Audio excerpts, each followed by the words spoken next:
Hello, everyone, and welcome to The Riverfront. This is episode number 411 of the world's most mildly dangerous podcast. I'm your host, Chad Dotson. With me again this week is my guy, Nate Dotson. How are you, Nate? Is that a rhetorical question, or do people actually want to know? No one really cares. But I feel like an obligation to ask, because I don't care either. Also joining us this week, it'd be easy for me to say if I could speak. It's our friend Carlos Guevara. Carlos is, of course, of the world-famous Late Night Reds talk. If you haven't watched that, what are you doing here? But also a former big league pitcher, and we'll talk a little bit more about it. But a member of the Reds organization, Carlos, thanks for joining us, man. How are you? Absolutely, man. I'm doing well. Thank you guys for having me on. That little banter is why I jumped at the moment to get on this show. I love watching you guys. Yeah, right. Nobody loves watching us, but I appreciate you saying that. It's really kind for you. I've been able to join Carlos over on Late Night Reds Talk a couple times. Always a fun time, and so if you haven't checked that out on YouTube, go find it. We'll talk more about that later, maybe. But for those of you that don't know Carlos, though, and I don't know why you wouldn't at this point, I guess I would feel kind of duty bound to kind of give you a little bit of a heads up. Of course, Carlos made it to the big leagues, which I didn't do. I didn't even make it to varsity in high school. Drafted by the Reds, though, in the 7th round of the 2003 amateur draft, and so if you'll think about the years after that, Carlos played with some pretty good guys in the minor leagues, including one Joseph Daniel Votto. True or not true? True. Very true. Is he a good baseball player? He turned out to be pretty good. We'll see how he finishes off. All right. Well, that's your inside scoop. Joey Votto, not bad.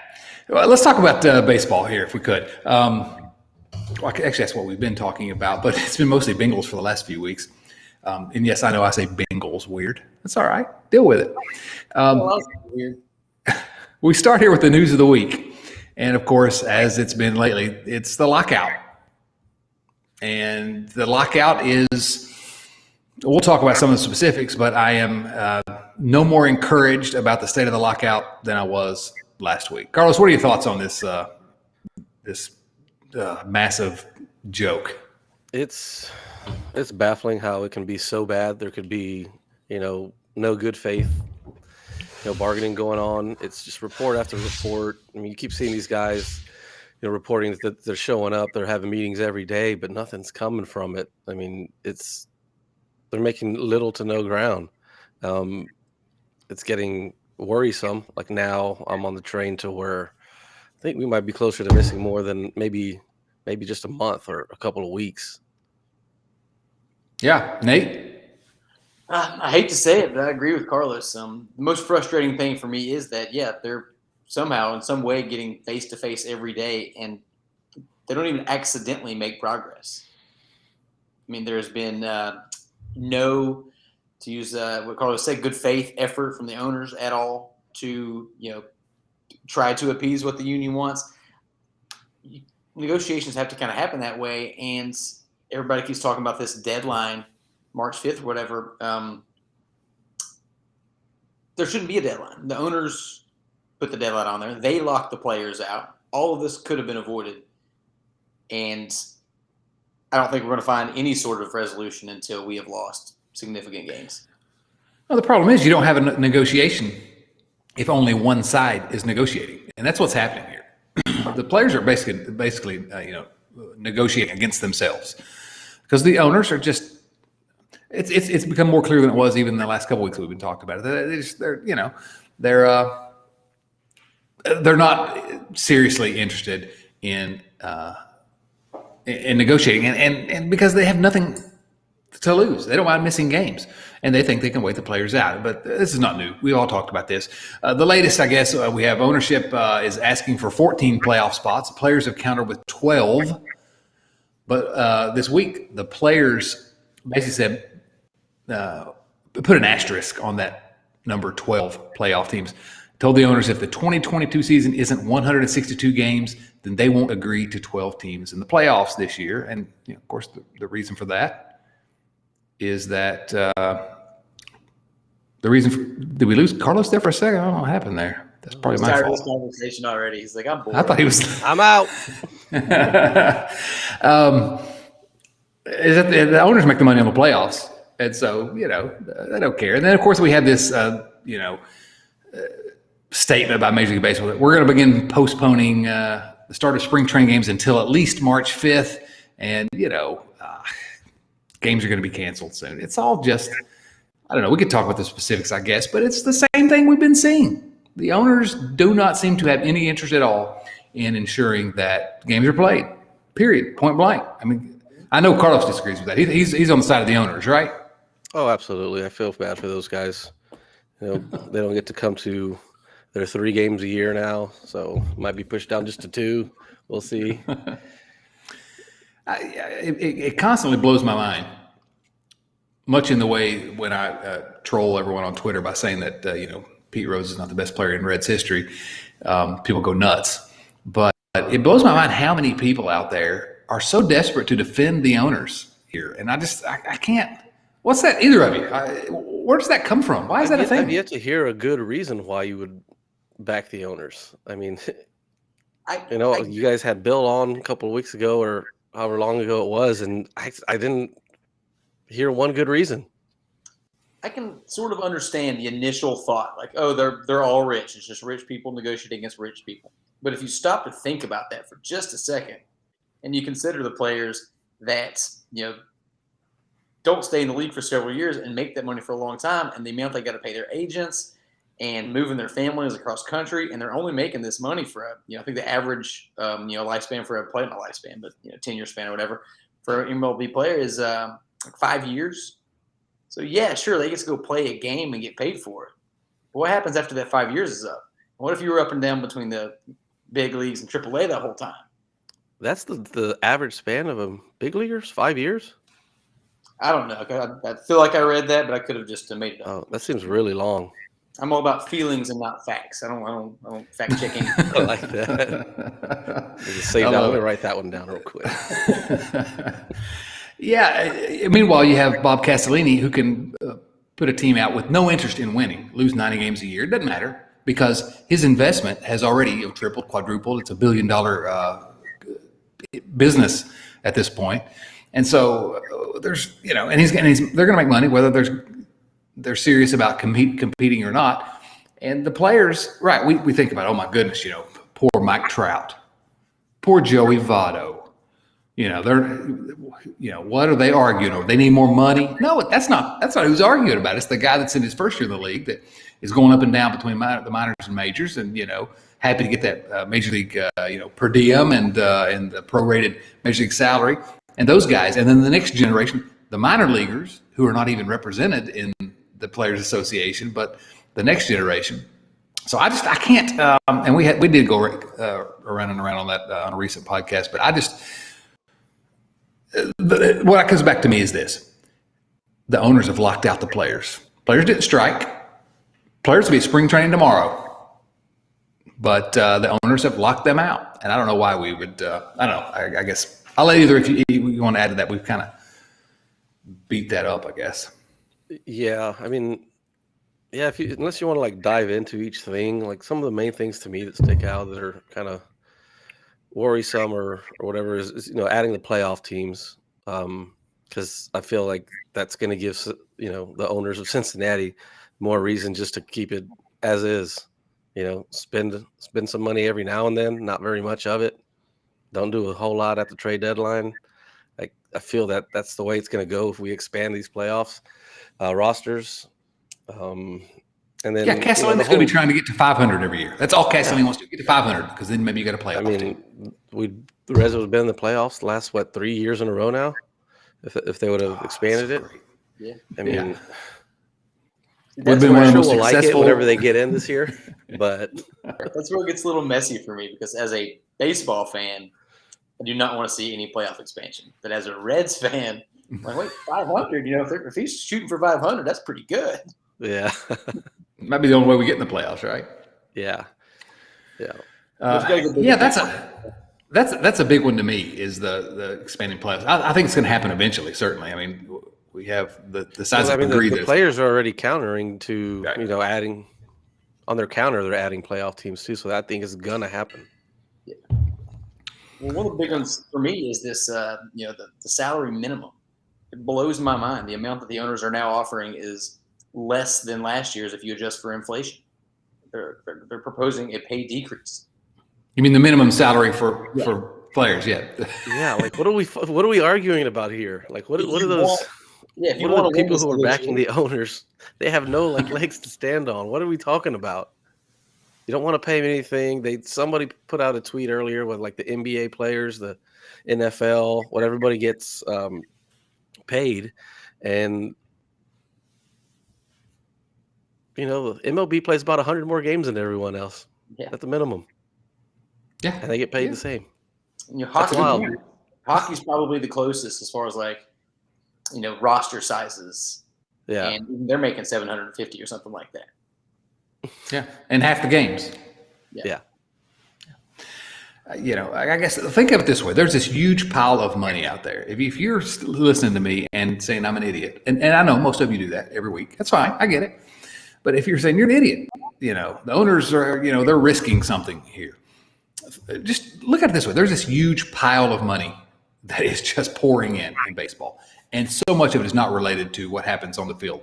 So much of it is not related to wins and losses or attendance. You got so much of the digital revenue and all the other revenue streams that baseball owners try not to classify as baseball income. There's this huge pile of money, and it has to be split up some way. So for those of you that are arguing that the players are being greedy or, the players shouldn't get more of a share of that, why? Because then it just goes into the owner's pocket, which is fine. The owners, I'm okay with the owners being rich as well. But there's a huge pile of money out there that you can't say there's ever been a single time in the history of Major League Baseball when the players have been treated particularly well. Yeah. And the fact is here, the owners are also treating another group really, really poorly in addition to the players, and that's the fans. That's us. And so why? I don't know why the fans. It's all on the owners. I don't get it. I don't get it. I don't want expanded playoffs. I don't want a designated hitter. I just want baseball, good old American baseball. The players are asking for 1% more. 1%. It's outrageous. I have gotten permission from my fiance. They're like, this thing we do with watching the Reds, this is a job. This is a hustle. Like, I have to do this. And she gave me permission. And if there's no baseball, I don't know what to do. I got to watch RuPaul's Drag Race or something. Yeah. We'll watch more It's Always Sunny. We have more time for that. Oh, mercy. Is there anything else about the that's my final, that's my Southwest Virginia phrase to cover the lockout. Oh, mercy. Let me look here. Yeah. MLB made a revised offer in one area, the minimum salary. They did raise their offer from to $640,000 from $630,000. And I mean, it's when you look at it next to inflation, you're losing money. So the sides are still meeting. And how about this? One last thing I want to say, because I love this.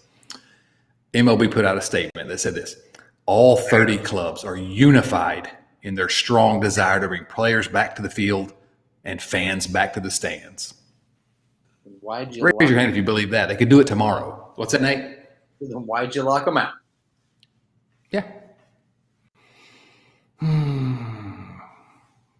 We should have picked a different sport. Most of the time we've been saying we should have picked a different getting pretty team. Interesting right now. Golf is wild this week. It's crazy. Yeah, Phil Mickelson kind of went off, and I don't know, it's getting wild. And I was just like starting to open up to Phil. Like I don't know. I didn't like him that much whenever him and Tiger were going head to head. And then now that Tiger's pretty much gone and Phil's all over the place, and now I'm like, uh-oh. Yeah, Phil got likable there. Yeah. Last few years. Oh, well, I guess you can be like Nate, be a Bryson DeChambeau fan. Whoa. I will not tolerate that slander. A guy. That's a piece of work. All right, so other kind of quote-unquote news for the week. Baseball Prospectus came out with their predictions. They projected the Cincinnati Reds to finish in second place in the National League Central this year. Let's go. That's not bad, right? Damn. They picked them to finish 516 games out of first place, but still. Playoffs, baby. Expanded playoffs. Yes, please. Oh gosh. Those projections don't take into account, what happens post lockout, which is the Reds giving away more serviceable major league players for absolutely nothing. Oh no. Well, we do need to kind of warm ourselves up to that thought, which is that the Reds have had a lot of time now since everyone's been locked out that they couldn't sell away their assets. And I don't know that they're going to, but you think if somebody comes along with a deal for Luis Castillo, who's getting ready to make a lot of money, they won't consider it. A question for you all: is Luis Castillo a Red 12 months from now? Carlos, I'll ask you first. Yes. How long is his contract? He's still arbitration eligible, so Yes, you got him for but a while. he's going to be getting paid in a second. Carlos, that was a little bit of a Nick Kirby answer, the most optimistic Reds fan on earth. You're trying to look at the glass half full. Yeah, Nick has definitely rubbed off. Is that why you hate Kyle Farmer? No, I got Kyle Farmer jersey on under here. Yeah. I want to think that Luis Castillo is here. Yeah, he should be here. Any kind of a team that was serious about competing over the next 5 years locks up Luis Castillo, I think. I hope he and Tyler Malley are here, along with Hunter Green and Nick Lodolo. That's a solid four. Sonny Gray, I hope he's here as well, but he's in a little bit of a different situation. That's a good core, though, for a team that actually wanted to win, which I'm not sure we have here. Yeah. Yeah, I don't see him, being a Red up until his free agency. Certainly not after he can hit the market. I wouldn't be surprised if they let him go by the deadline the season before. But I hope I'm wrong. Yeah. Well, you are usually wrong, so there's a pretty good chance you will be. There's a precedent there. Exactly. Oh man. Okay. So there is some more news this week. This is the most exciting news. The Reds signed Zach Godley to a contract, invited him to spring training. Zach Godley. That's what position does he play? Exactly. He's a right-handed pitcher. And of course, he's on a minor league deal because the Reds can't make deals for players with big league contracts. So, hey, Zach Godley headed a good year. I have a pet goldfish. Oh, I'm sorry. I thought we were talking about things that nobody cared about. Yes, Do you exactly. take him on walks? My mistake. Oh, mercy. Zach Godley. This is what we've been reduced to here. So I think what we should do probably is just shift over to the topic of the week because I'm just getting depressed now. Everyone's turned us off. I'm sorry, Carlos. Yeah, we need to have you on a more exciting week when, the Reds are getting into fights with the Pirates or something. But let's talk about the topic of the week. We've been doing week by week our top five Reds at each position. And we're up to third base now. And here's my top third baseman. Johnny Bench. He plays some third base, right? It's your list, buddy. Make it however you want. Exactly. That's what I told both these guys. Whatever you want to do. Who cares? Somebody come to us for like the definitive list for anything. Well, like third base is a tough one anyway. So you got to kind of because there's not a lot to choose from.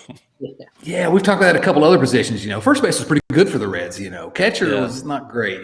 But shortstop's going to be pretty good next week. But third base, not a lot to choose from. So let's start at number 5 on our lists, and I'm going to go ahead. I guess I will.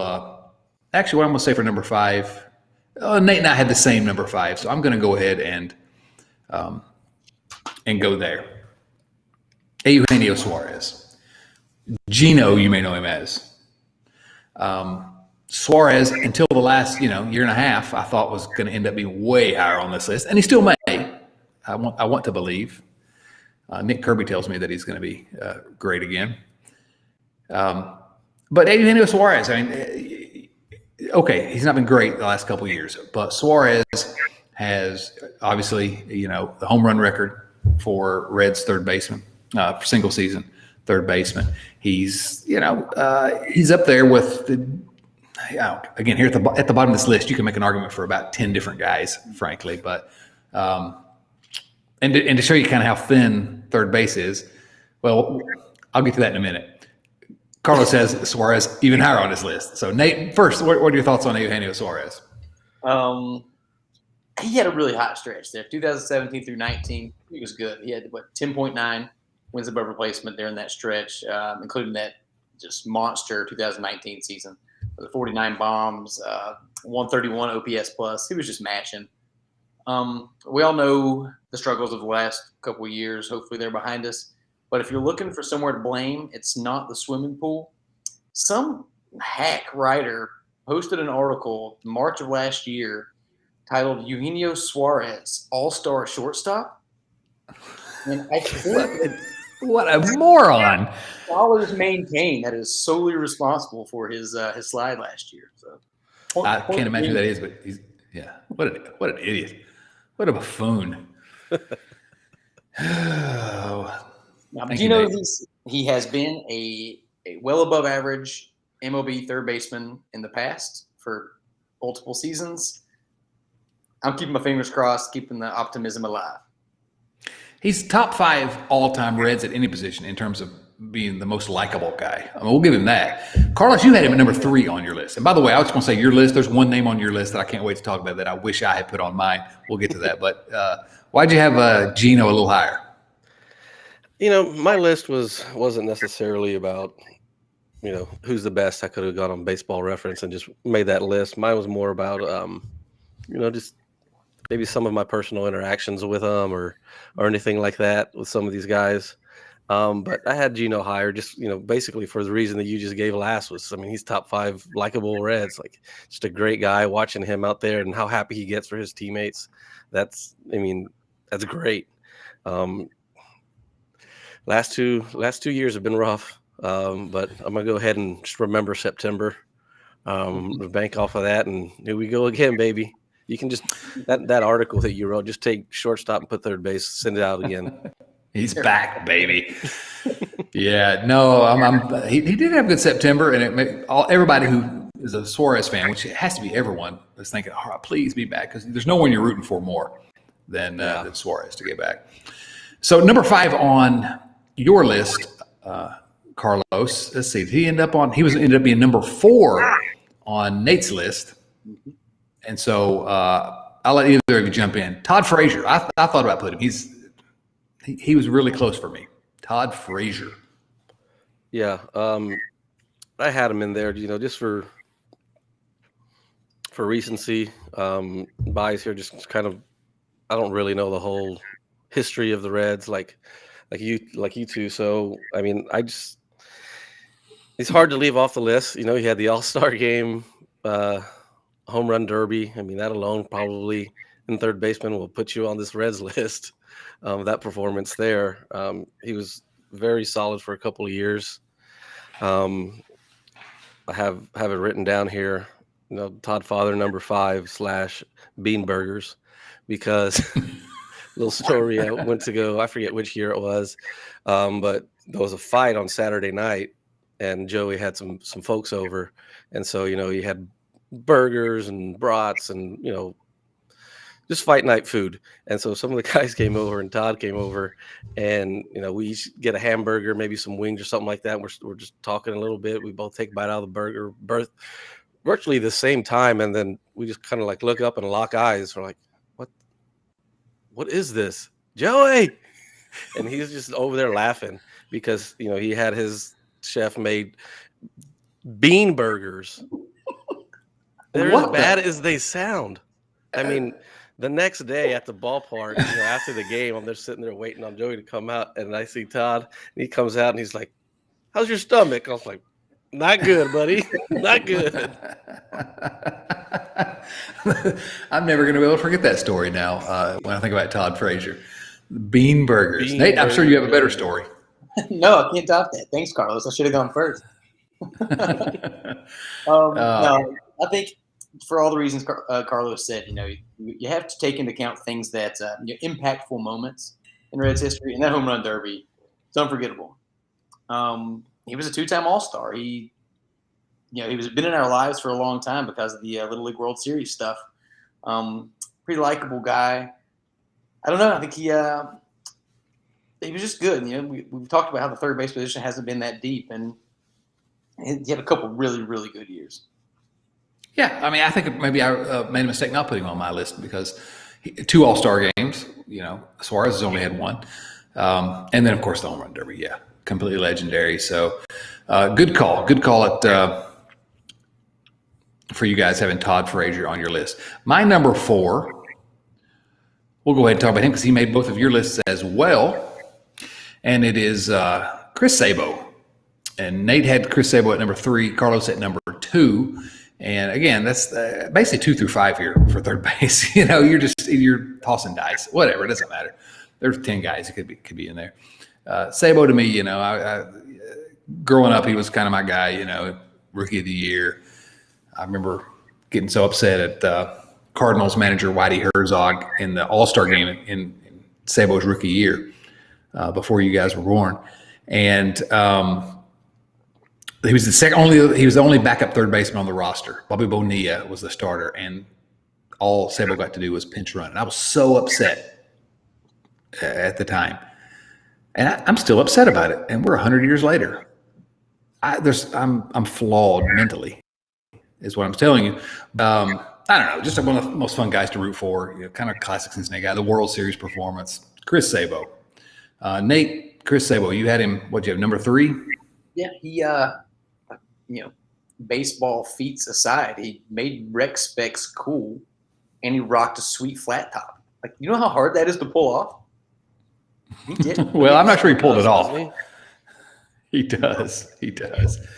I haven't seen him a couple of years ago, but and I don't even know if he still is, but he was the baseball coach at Akron, and and I stumbled across his picture on their website one day, and his flat top was like 2 or 3 times higher than it was when he played. It was outrageous. It looked like a Kid and Play from a little early '90s reference for those of you that like the early '90s hip hop. But yeah, any comments on Sabo other than his flat top, Carlos?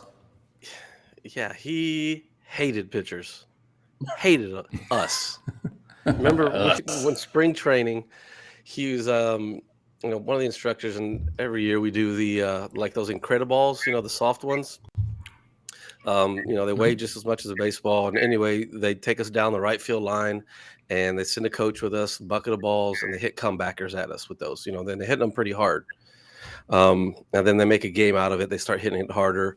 But then one day, Chris Sabo was our instructor, and I think I might have already like pulled my groin or something, because I remember I was catching for him right there, and he was just mumbling under his breath, like there was probably 5 cuss words out of the 6 words he used in a sentence every single time, and he was just like, watch this, and I mean, he was taking hacks, like. These balls go woof, just going over pitchers' heads. If he missed hit them, if he'd hit one, he'd laugh. He'd take joy. Like, gosh, he always talked crap about pitchers. I remember whenever he would come to like some of those Dayton games, he was just a rover, and he would just wear them down. That is fantastic. You ranked him as high as you did on your list. Like, I feel like he can drop that a few spots. Entertain me, baby. Entertain me. There you go. Now you got to bring your game, man. You didn't have any great stories like this. I mean, come on. But then again, we don't have a Chris Sabo Beanburger story, so maybe we need that. I apologize in advance to current Reds players if I start just like showing up at your house trying to hang out and get some stories.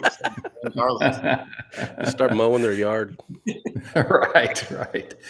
Let's see what we got now. So let's go to your number 4 now, Carlos, which did not make it onto either of our lists, but is one of my. I've talked about this here on the show many times over the year. Kind of inexplicably, maybe one of my favorite Reds of all time. Love this guy. I always felt like he was going to be a star, and he didn't really become one until later, but then became a pretty big one. Edwin Encarnacion. That's the name I wish I'd thought of. Where did you pull that one out of? Well, because Edwin was like, he was like the first real like pro that I saw like in action, because in 03 when I got signed, I went straight to Billings. There's nothing with like, the rookies, high school kids. And it's just, I was like, okay, well, I can play with these guys belong. And then you heard stories about this guy. Edwin, all these little stories about how far he hit a ball at this park or how far he hit a ball at that park. And then the next spring training, I go up and I'm kind of wanting to see who this Edwin guy is, and he's already in big league camp. So I see the BP, and you're like, wow. And then you see him in a minor league game, as soon as he got sent back down, and it was just like must watch. I mean, ABs, people from the other fields were turning to what they were doing to come over to watch, even though they had responsibilities on that field. They were just coming to watch him hit. And it was just, he was like the first. I was like, oh, that's what a big leaguer looks like. That's a different level. I don't know if I can play there. All right. That's what they look like. Yeah. That's funny. Yeah. My memories of Edwin, Edwin's, the way he was treated in Cincinnati frustrated me as much as just about anyone because, he wasn't great when he was with the Reds, but he had all that potential. He'd been great in the minor leagues. And his defense was bad when he first came up, and it was never great defensively. But I felt like this is kind of the reverse of the Eugenio Suarez. I felt like he got so maligned because he didn't smile enough. I really think that it's just people thought he's just not happy.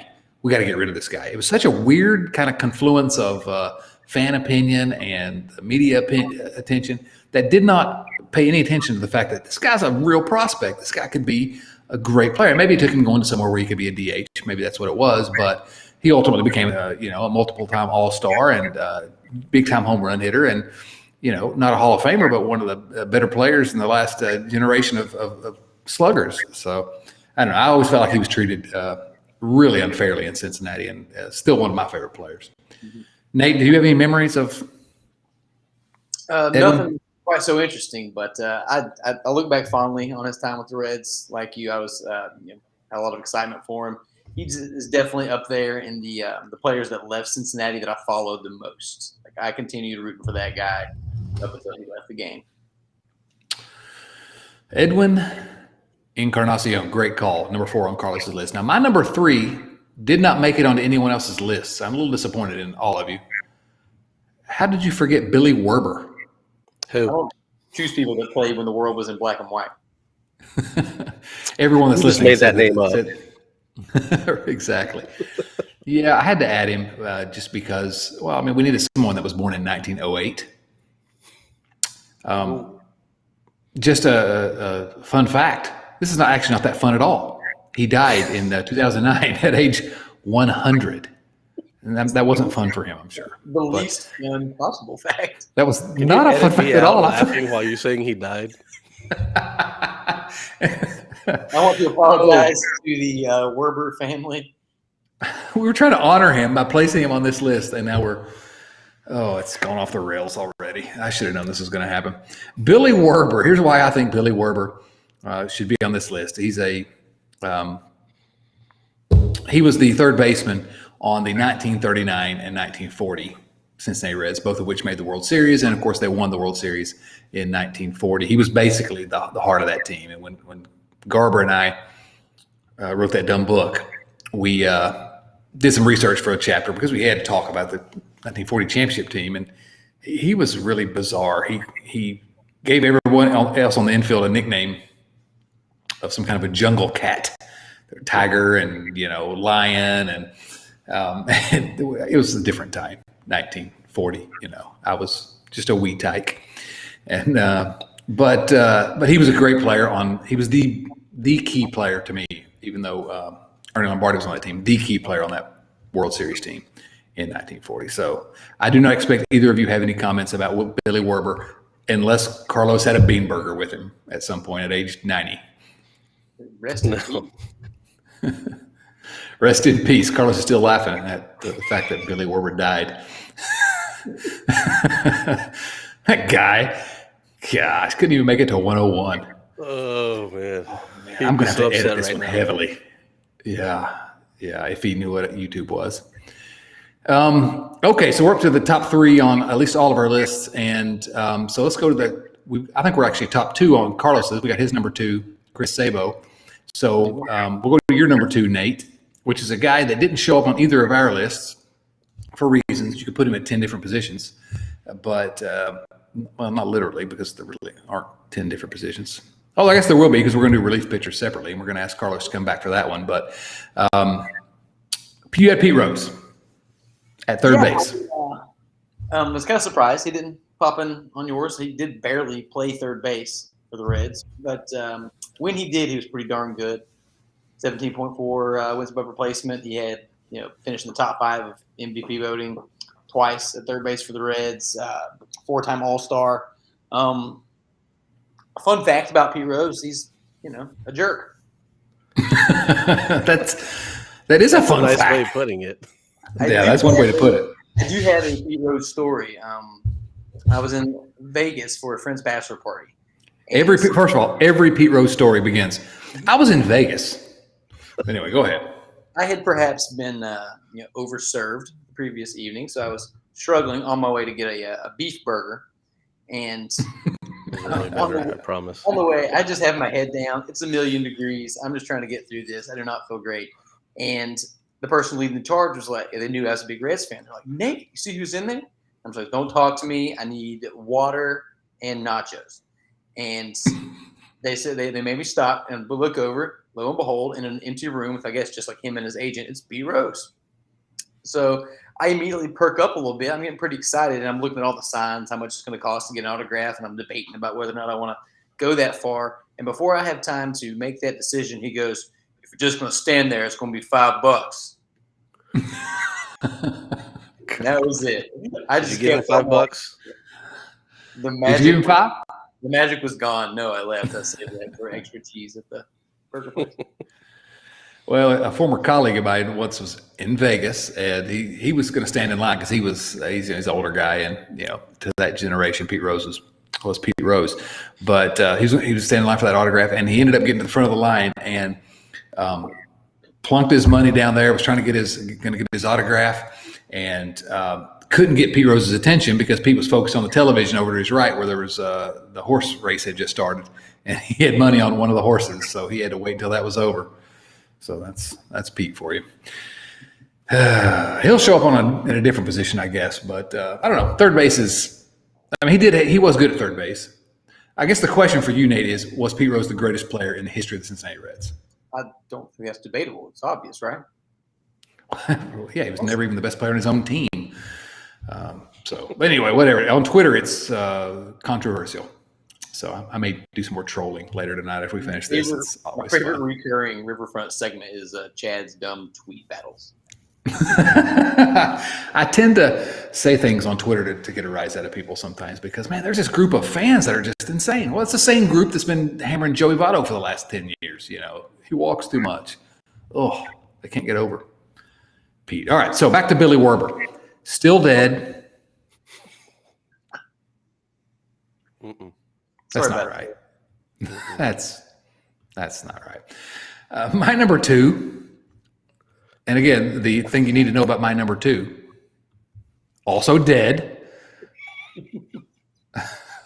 He's been dead since 1968. Hey, take next week off and don't do a position. Just do top 10 dead Reds. Top 10 dead Reds. Oh my goodness, yes. Oh, Carlos, I thought we were going to be able to stay professional for you tonight. Instead, it went off the rails. I apologize. Heine Groh, also best top 5 name, maybe top 1 name in Reds history. Oh, yeah. Heine Groh. Heine Groh. What's that, Nate? Don't Google it. You get put on a list. Right. Yeah. Don't go Googling the Heinies.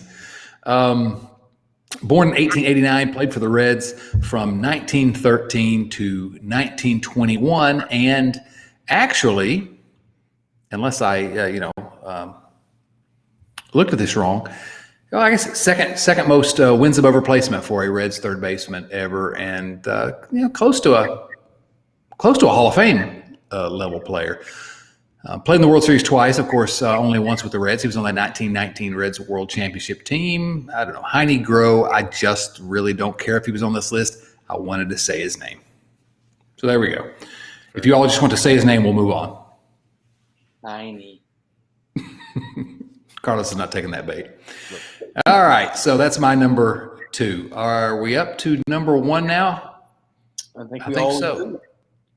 Yeah. So let me run through this list really quickly. Carlos, top 5 third baseman ever. Todd Frazier, number 5. Edwin Encarnacion, number 4. Eugenio Suarez, number 3. Chris Sabo, number 2. And Nate Gino at 5. Frazier at 4. Sabo at 3. Pete Rose at 2. Me, Gino at 5. Sabo at 4. The late Billy Werber at 3. Heine Groh at 2. And number 1 on everyone's list, because it's pretty obvious, Tony Perez, the greatest third baseman in Reds history. Hall of Famer.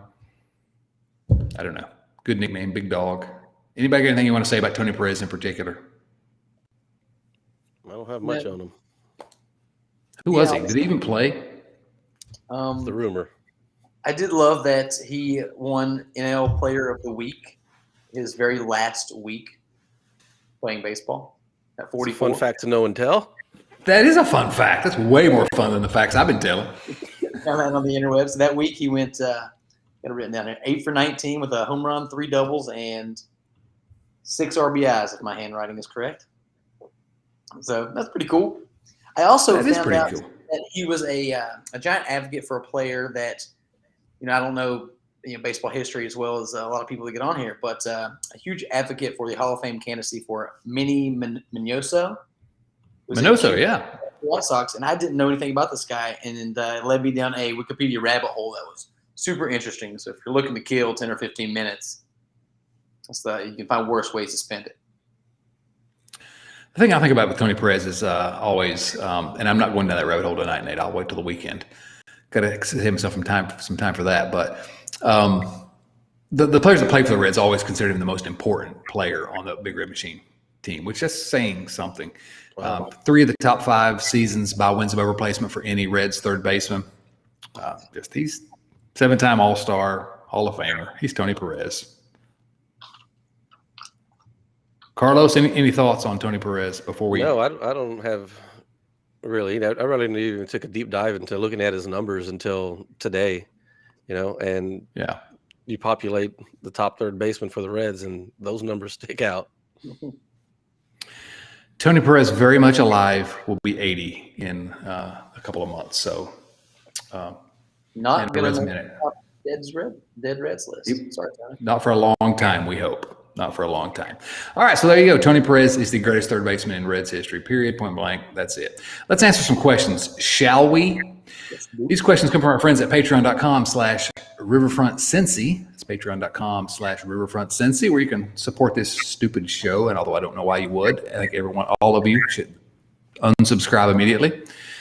That's really not a good business decision, Nate. Sorry about that. First question comes from our friend Joey Gaditza. Joey, resident Canadian here from the land of Canada to the north. Good day, guys, he says. I moved the lovely Mrs. Gaditza to Winnipeg as she's working there for 4 months. I miss her already, and I'm very happy that I have this Reds family to keep me company. So thanks to you all. Not really a question. Not really a question. There's no question here, Joey? Okay. Hey, man. Joey. We're thankful for you, too. We are, I guess. Congrats on being married. That's nice.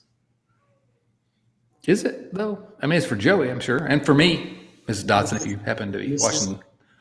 Yeah. Gaditza sounds like a lovely woman.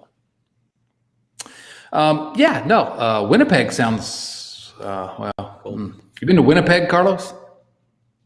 Only Toronto. You've been to Canada? Only Toronto. I've never been to Canada. Got a funny Toronto story, too. Let's go. Real quick. Please tell me there's a bean burger involved. No. So it was whenever the NBA All-Star game was there. I got invited to go. And so the only time ever being in Canada. Super cold when I get there. I have no clothes. I live in San Antonio, Texas, and I don't go hunting. So I don't have, the proper attire to wear when it's 0 degrees. So the first day we get there, I'm like, I want to spend 0 time outside. And Joey's like, okay, cool. It's fine. We're going to meet my friends here at this sports bar. We're going to have some wings. We're going to go to this party afterwards. blah, blah. We ended up hanging out at that little sports bar watching like UFC, stayed there the whole night. And his buddies get in an Uber and take off. And he's like, no, we're just going to walk. I'm like, we're going to walk? God. He's like, yeah, we're going to walk. It's like 2 blocks. I'm like, okay.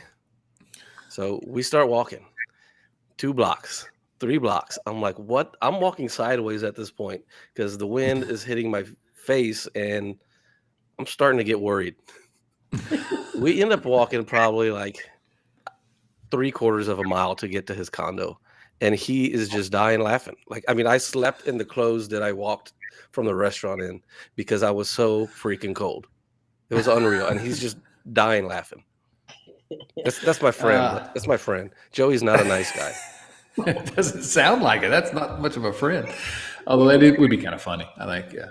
Let's bring the kid from Texas and, let's watch this happen.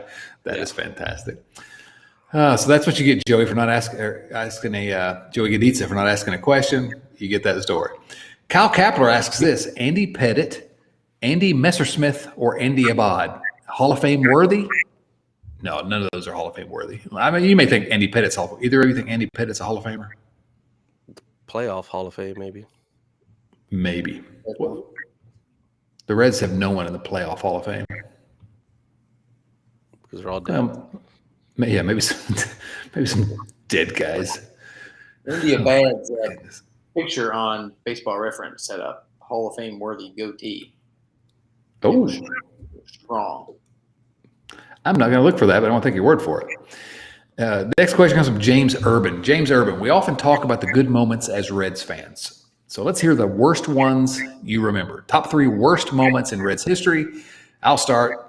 2010 and 2012 NLDSs, such letdowns, Castellini taking over ownership, and number 3, the end of the Big Red Machine years. Even though I wasn't alive for these, they definitely deserve a spot on the list. So, well, the question was which top 3 worst moments that we remember. So, worst moments in Reds history. I don't know. I mean, that whole series of season where they lost 90-plus games for 4 seasons in a row, that's on my list.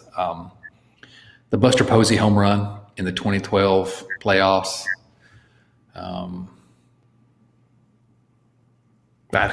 What do you got, guys? Anything? Yeah.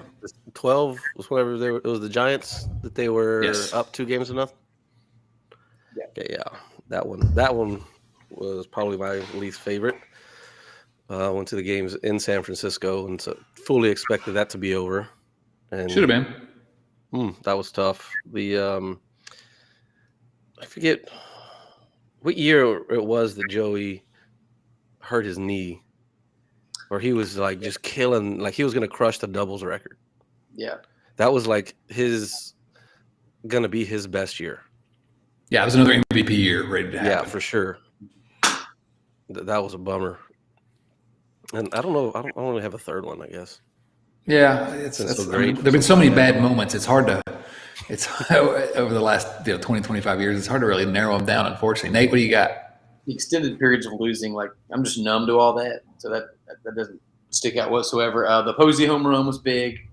Cueto dropping the ball, literally dropping the ball. Yeah. As far as like specific moments, that one just stunk real bad. For me, number 3 was when I found out that the Reds traded Adam Dunn. I remember where I was. I was driving back from a little trip somewhere. I was in my car and came over the radio or whatever, and I was mad. Probably my favorite Red of all time, and yeah, never feels good when you're youngish. Yeah. I'll add one, actually. It was the first pitch at Great American Ballpark, because the first pitch at Great American Ballpark was thrown by Jimmy Haynes, and it's a beautiful new ballpark, and this is the team that the Reds were giving us. I've got a panoramic photo of that first pitch, and I don't have it on my wall anymore, but I did for a long time in my last job. And just because I wanted to look at Jimmy Haynes every day. Not dead, I hope. I don't know. Gosh, I hope he's not dead. Man, this is going to be a thing. Like, I'm not going to let it die tonight. Hey, I'm going to keep this thing going on Twitter. Oh, no. Oh. Wait till you may have seen. I guess you've seen this question already, Carlos. But next question is just for you. I did see it. This is from Joe Farsing. Carlos, you have a half-win lead over Nick Senzel in career wins above replacement. Do you think he closes the gap this season, or will you widen the lead despite last playing in 2009? That is a great question. That is rough, man. Oh my god! I sent that over as soon as I saw that rundown earlier today, over to Nick, and we had a pretty good laugh about that one. It's true. So are you going to extend your lead? I guess is the question. Yes or no? I hope not. God, I hope I get lapped. Yes. Joe apologized to me after he sent these. I know you're not going to like this this one, Chad, because I'm a Nick Senzel homer. Again, I'm the idiot that wrote a cover story for Cincinnati Magazine. Although I still believe every word of it, But this is the year. I mean, if Senzel's this is the year. Period. I mean, he's got to do something this year. Yeah, and I think he only gets a couple of months to prove it. Short leash. He's going to be just a platoon guy for the remainder of his Reds career, or if they trade him. If he doesn't, he could have been what India was, and there were reasons, and among them injuries. But yikes! So anyway, Joey Gaditz is back. He actually had an actual question this time. Is it selfish of me to put two comments on the same podcast? Anywho, when our band plays live again, Joey's a member of a band. He plays the bass guitar. Could you see Bronson Arroyo, Johnny Gums, and Derek Dietrich all at a punk rock show? Well, yeah, I think so. Not sure what kind of a question that is, Joey, but I'd like to go to a show with Bronson, Derek Dietrich, and Johnny Gums. That'd be a fun night. I want to see them as the band. Joey playing bass. Johnny's going to get in the fight. That's what's going to be fun about it. With Derek Dietrich. I'll tell you one thing. Those three guys. He's the only one playing. Right. Dietrich's going to be hitting on chicks. Here's a separate question, I guess, a follow-up question of Bronson Arroyo, Derek Dietrich, and Johnny Gums. Which of those three is most likely to have eaten a bean burger? Dietrich. You think so? Dietrich. I was going to go Bronson. I said Bronson did it on purpose, but I can see Dietrich getting pranked. Yeah, there you go, maybe. Yeah. All right, Clay Christian, next question. You've said last week that MLB was a monopoly, which it is. If you could start a competing league, assuming you had a huge financial backer, how would you structure the league to make it fair for the owners, managers, and players to avoid lockouts? That's a question that's going to take us a lot longer to answer than just a couple minutes here. But you could do it. I mean, you really could do it. It would take serious financial backing. You'd have to have a set agreement on the percentage of the pie that goes to the players and the owners, and what the pie consists of. Not just is it just revenue from the stadiums or all revenue, right? Which it should be. I think that if I'm starting a league, there's none of this. There's no antitrust exemption if I'm starting a league, because that's ruined the game. And I guess I would say that I guess this is my bias. Players should be free agents every year unless they want to sign along from the very beginning. There's no keeping salaries down at the beginning. Players can be sold to the highest bidder if teams want to pay for them as a rookie or whatever. What do you guys think? Carlos, any thoughts? Yeah. Everything you said sounded really, really good. I don't know how that, every year's a free agent year will work. But I'm just saying all along. There's no time you have to wait to become a free agent. There's no arbitration. It's just that you can sign a long-term deal if you want, but I don't know. I think letting players be available in the free market quicker right. is a fairer way to treat them. I'm sorry, I interrupted you. Go ahead. No, no. I mean, just along that, maybe you still got to get drafted by the Reds or whatever in your first year. Then you make the minimum. You're with the Reds, but then after that, then if you're a big leaguer, then you got to do your contract and go wherever you want. If they want to keep you, then fine. But if not, and you incentivize, they got to pay you. I like it. Let's propose that. Anything else you want to add to that, Nate? We've created the perfect league so far. My idea is to establish a profitability cap. So like everybody has incentive to make profit, but after a certain level, every dollar that exceeds that number goes to, a charity of your choice or something. So it kind of takes decency over capitalism. And you don't make all the money, but every team can make up to, I don't know, $200 million, whatever the number is, some arbitrary, really, really high number. After that, it goes to a charity. And that way you can't really underspend because then you're the team that is actively trying not to donate to charities. There you go. Bob's going to donate to his own. Yeah, really. I actually thought about that. There would have to be rules. Like you have to let your arch rival pick a charity in your city. Bob Cassidy won't have to worry about that. He's never going to spend enough money for that to be a problem.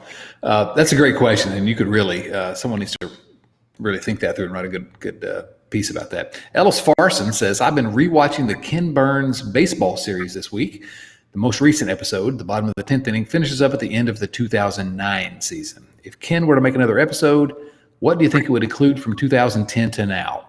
And do you think our pal Joey Votto would make the cut at any point? I think that if you're talking about the decades from 2010 to 2020, it's probably a 2-hour episode about nothing but Joey Votto. I mean, right? Yeah. What else would you talk about? I mean, he's definitely going to be in the top 5. Yeah, in the he's league in there span, for sure.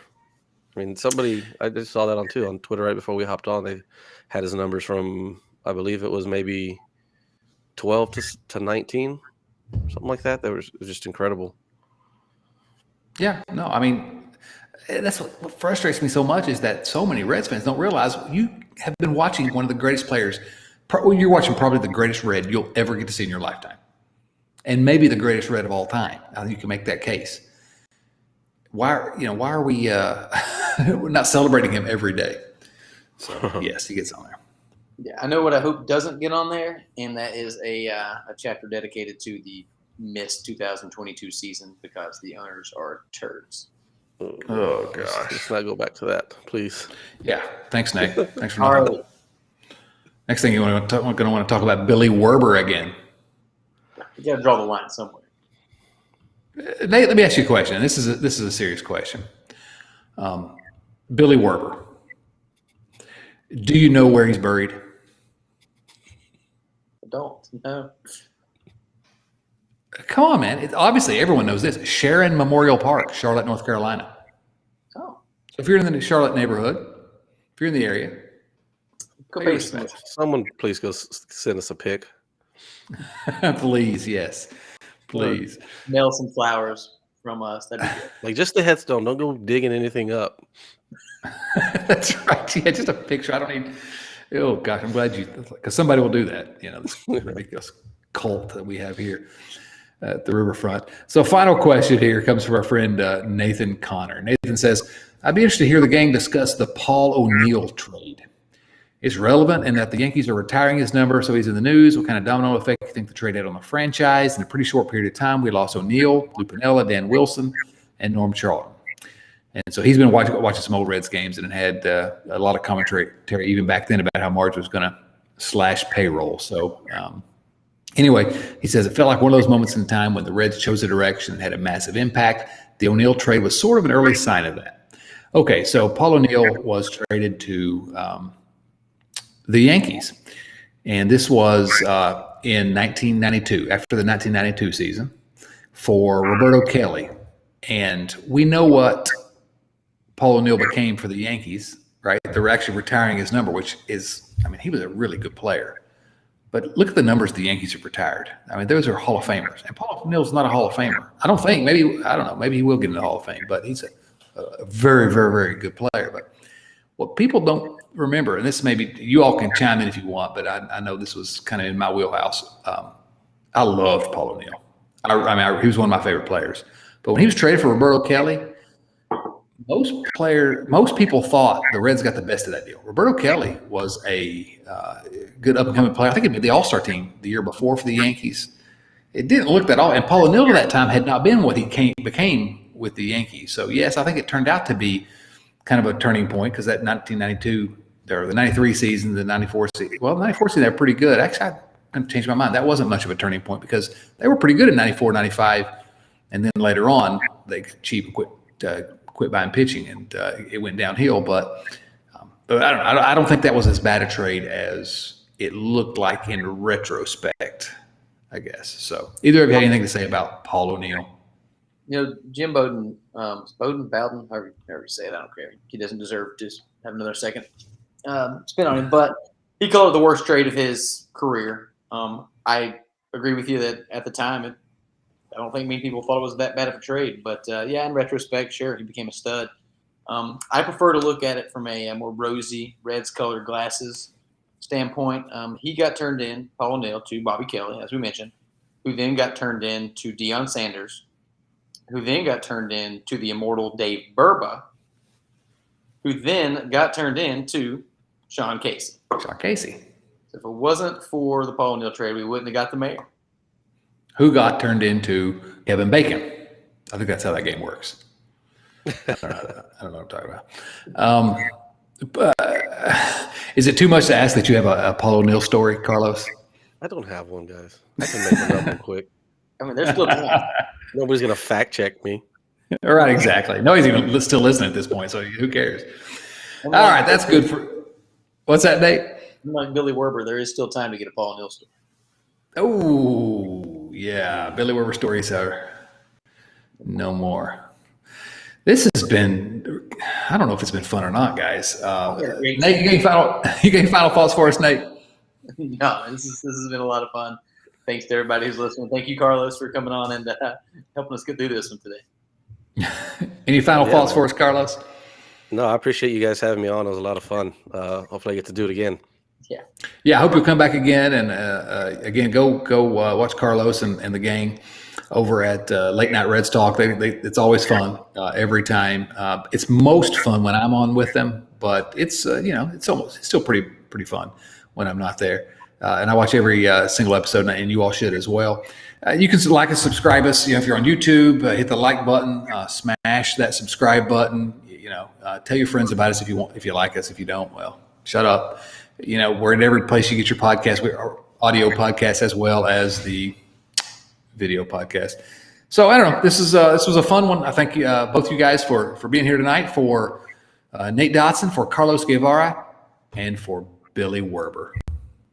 This is Chad Dawson saying, so long, everyone.